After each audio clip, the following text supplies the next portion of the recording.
The Hong Kong leader Carrie Lam has been forced to abandon a major policy speech after fellow MPs staged a protest in Parliament. ABC correspondent Dan Conifer is in Hong Kong and joins us now. Dan, take us through just what happened in Parliament.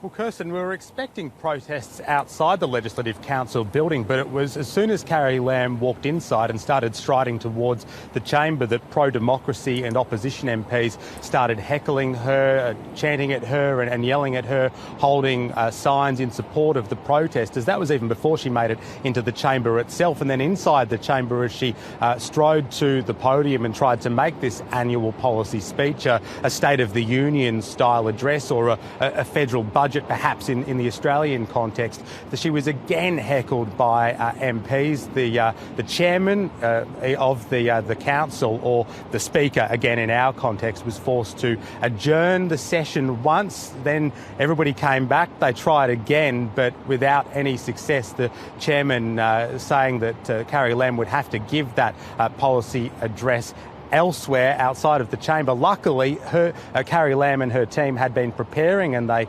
did deliver that policy speech via video. But some chaotic scenes in Hong Kong's Parliament. Let's take a look at some of them now. Mr. President, honourable members and fellow citizens, today I present the third policy address in my term of office. The details are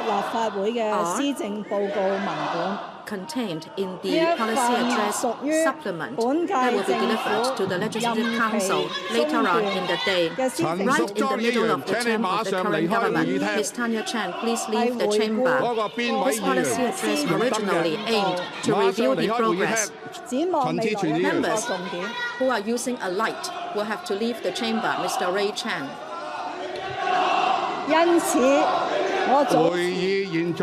The meeting will be suspended. But Dan, Carrie Lam was able to deliver her speech eventually.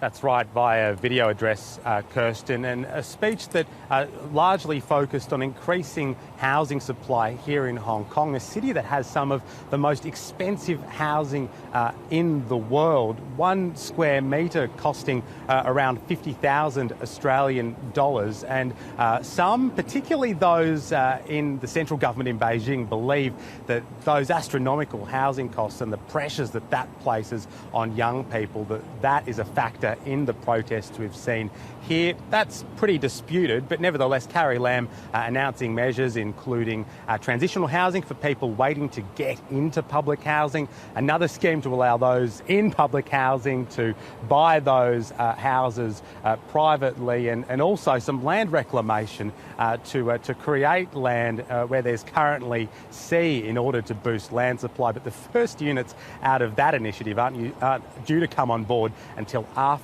2030, unlikely to ease the protests now, given nothing that Carrie Lam and her government have tried so far have really seemed to work. That's our correspondent Dan Conifer reporting live from Hong Kong.